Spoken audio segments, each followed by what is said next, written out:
Lunchtime with Samina Kiyani. Good afternoon. I have a fantastic show for you today, so let me tell you what's on the menu.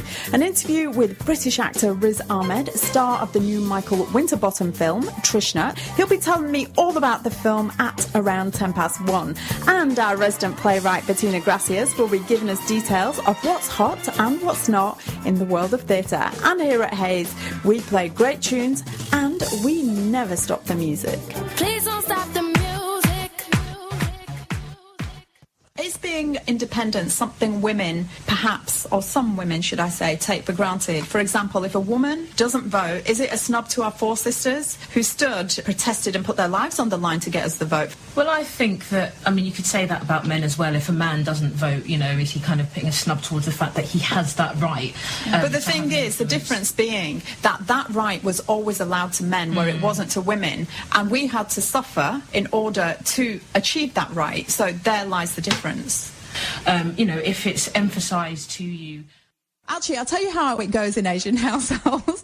I remember my baby teeth dropping out, so I ran home and put them under my pillow because one of my friends at school had told me, oh, the tooth fairy will leave some money for you in the morning. So there's me waking up in the morning, checking my pillows, throwing them everywhere, nothing, nada. So I go to my mum and I say, Mum, the tooth fairy was supposed to be leaving some money under my pillow. What happened? And you know what she said to me? No. She went, who's the tooth fairy? We live in the UK, a country that prides itself on being multicultural, so I wondered why all this is causing such a stir.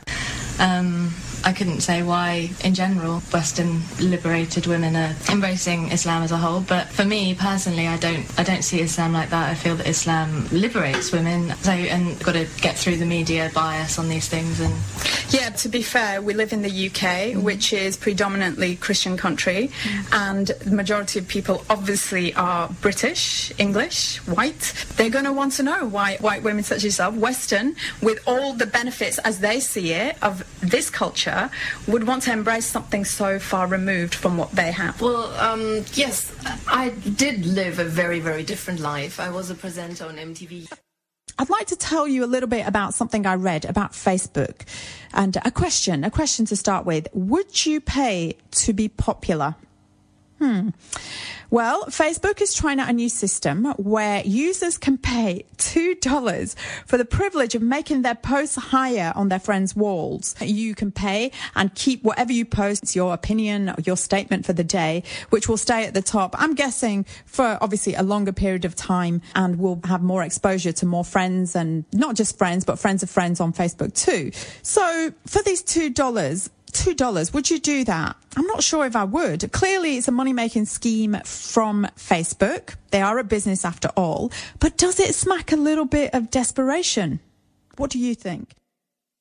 Kepler 22b is outside our solar system, approximately 600 light years away, which in the bigger scheme and size of the universe isn't that far, but to us it's still mighty far. And as you mentioned, you mentioned telescopes. There are a number of very advanced telescopes. However, are they sufficient to detect the minutiae detail required to determine if life exists on this planet, or if indeed it's habitable? One of the key things that you'd also need if you're going to have life like us, like we have on our own planet Earth, is things like oxygen in the atmosphere. So what you can actually do with these very modern, powerful telescopes is look at the chemical signatures of the atmosphere of these planets. Which suggests there's bacteria there which are releasing the oxygen, yeah? Yeah, but particularly with the methane, for example. Methane tends not to stay in...